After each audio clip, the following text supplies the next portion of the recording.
Supreme কোর্টের order violation করেছেন ফ্রেশারদেরকে নতুনদের 16 সালে যারা অ্যাডমিট পেয়েছিলেন টেন্টেড বাদ দিয়ে তাদেরকেই যারা ইচ্ছুক তাদেরকেই পরীক্ষায় বসে অর্ডারে ক্লিয়ার লেখা ছিল নতুন করে অ্যাপ্লিকেশন দিয়ে নাম নেওয়ার বিষয় ছিল না। গরিত অপরাধ করেছেন, সুপ্রিম কোর্টকে চ্যালেঞ্জ করেছেন, আর প্রাপ্ত ভিত্ত এদের কথা আলোচনা করার দরকার নেই। ওখানে শিক্ষা সচিব বিনোদ কুমারও এখানে কোনো রোল নেই, এসএসসির কোনো রোলই নেই। গোটা বিষয়টাকে পরিকল্পনা, নির্দেশনা এবং মঞ্চস্থ করেছেন মমতা বন্দ্যোপাধ্যায় নিজে। অতএব মমতা বন্দ্যোপাধ্যায় জেল চাই আমরা এই দুর্নীতির জন্য, এবং সঠিকভাবে সুপ্রিম কোর্ট কলকাতা হাইকোর্টে ফিরিয়ে দিয়েছেন। কলকাতা হাইকোর্টের বিচারপতিরা তারা পশ্চিমবঙ্গ সম্পর্কে খবর রাখেন। কলকাতা হাইকোর্টই টিচার রিক্রুটমেন্ট স্ক্যাম বলুন, মিউনিসিপাল রিক্রুটমেন্ট স্ক্যাম বলুন, যা বেরিয়েছে, যা ধরেছে কলকাতা হাইকোর্টের বিচারপতিরাই ধরেছে। গোটা পশ্চিমবঙ্গের মানুষ কলকাতা হাইকোর্টের প্রতি চিরদিন কৃতজ্ঞ থাকবে যে তারা দুর্নীতির বিরুদ্ধে এই যে বিষয়টাকে সামনে এনেছেন। এবং নিশ্চিতভাবে আমাদের সাংসদ বলে বলছিলাম, প্রাক্তন বিচারপতি অভিজিৎ গাঙ্গুলির এক্ষেত্রে ঐতিহাসিক ভূমিকা, যে জাস্টিস লফুল ভূমিকা তার ছিল, তাকেও লোক চিরদিন কৃতজ্ঞতা স্মরণ করে। ফের শহরে গুলি, আবার কসবা। গুলিবিদ্ধ তরুণ ভর্তি হাসপাতালে, গুলি লেগেছে হাতের তালুতে, ঘটনাস্থলে উদ্ধার হচ্ছে গুলির খোল।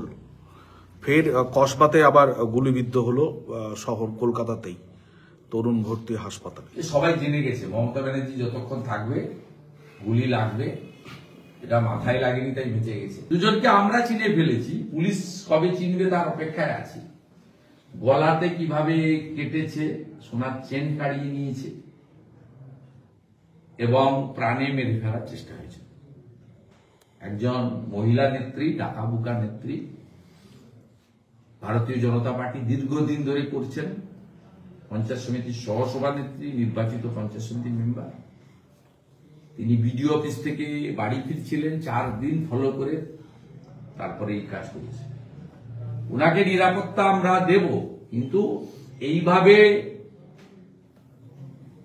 বিভিন্নভাবে বিজেপির নেতা নেত্রী এবং হিন্দুদের উপরে অত্যাচার এখানে হচ্ছে।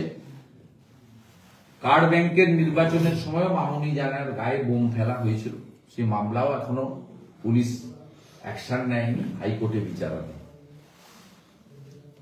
তাই বিশেষ করে দিলীপ পালকে পাশে রেখে প্রতিহিংসার রাজনীতি, বেআইনি কাজ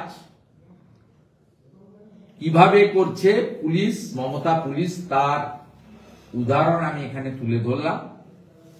আইনি লড়াই হবে, মানুষকে নিয়ে আন্দোলন হবে, কারণ এই সৌমতি ভট্টাচার্যদের উপস্থিতিতে পশ্চিমবঙ্গ সরকার অনুমোদিত পুলিশ ওয়েলফেয়ার অ্যাসোসিয়েশন ইতিমধ্যে দীঘাতে ঘোষণা করেছেন আপনাদের মিডিয়ার সামনে যে তারা মমতা ব্যানার্জিকে ৪র্থবারের জন্য মুখ্যমন্ত্রী করতে চান, এবং মে মাস পর্যন্ত তাদের এই অভিযান চলবে। এই অভিযান হচ্ছে হিন্দু সিভিক ভলেন্টিয়ারদের থানার বাইরে ট্রান্সফার, বিজেপি নেতার পুত্র দল ছাড়েনি বলে, দল বদলায়নি বলে তাকে ভিলেজ পুলিশ থেকে কর্মচ্যুত। এই হচ্ছে এদের কাজের নমুনা, অত্যাচারের নমুনা, প্রতিহিংসার নমুনা। এটাই ছিল আমার বক্তব্য। মমতা পাত্রর কেসে অবিলম্বে গ্রেপ্তার দাবি করছি। গ্রেপ্তার না হলে মমতা পাত্র পুলিশ ইনভেশনের বিরুদ্ধে আইনি লড়াই করবে, ভারতীয় জনতা পার্টি তার পাশে থাকবে। দাদা, মৃত ব্যক্তির গণনা ফর্ম ব্যবহার করে ভোটার লিস্টে নাম তোলার চেষ্টা বাংলাদেশি যুবকের, ডানকুনিতে উত্তেজনা, মৃতের আত্মীয়র হাতে পাকড়াও অভিযুক্ত। মাথায় নিশ্চয়ই তৃণমূলের হাত আছে, তৃণমূলের আশীর্বাদ আছে। এরা যেভাবেই হোক বাংলাদেশি মুসলিম অনুপ্রবেশকারী রোহিঙ্গাদের রক্ষা করতে চায় নিজের ভোট ব্যাংককে বাঁচানোর জন্য। এসআইয়ের আবহে অশোকনগরে মৃত গৃহস্বামীকেই বাবা দেখিয়ে ভোটার তালিকায় নাম তোলার অভিযোগ বাংলাদেশিদের বিরুদ্ধে। উনি পালিত পুত্র স্বীকৃতি দিয়েছিলেন, দাবি এটা অভিযোগ। ভয়ঙ্কর ভাবে বিএসকে এর একটা শ্রেণীর লোক যে আমাকে কেটে দেবে বলেছিল, নবুল ইসলাম মোল্লা, এইরকম লোকজনকে দিয়ে আইপ্যাকের লোকেরা করছে আর ভিডিওরা সাহায্য করছে।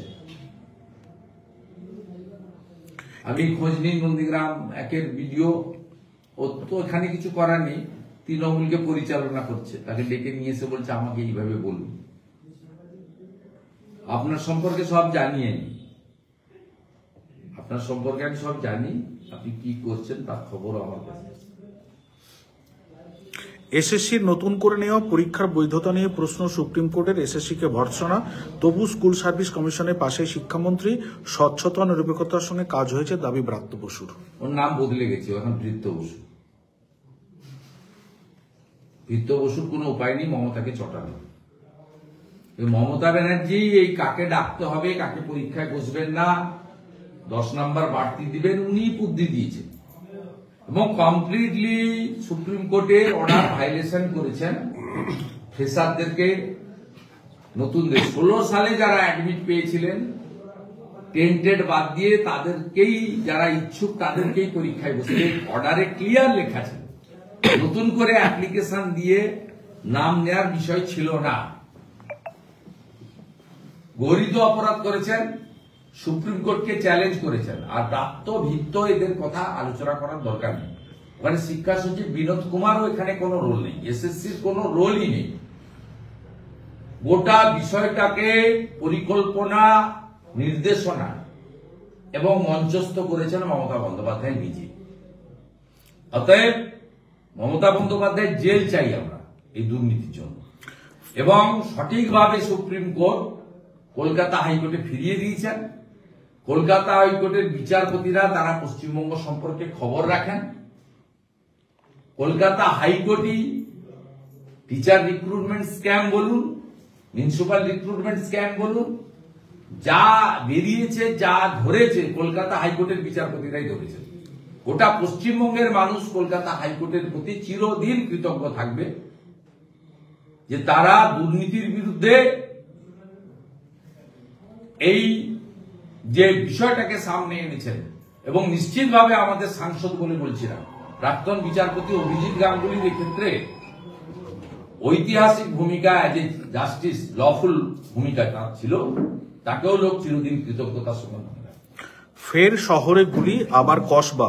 গুলিবিদ্ধ তরুণ ভর্তি হাসপাতালে, গুলি লেগেছে হাতের তালুতে, ঘটনাস্থলে উদ্ধার হয়েছে গুলির খোল। ফের কসবাতে আবার গুলিবিদ্ধ হলো শহর কলকাতাতেই।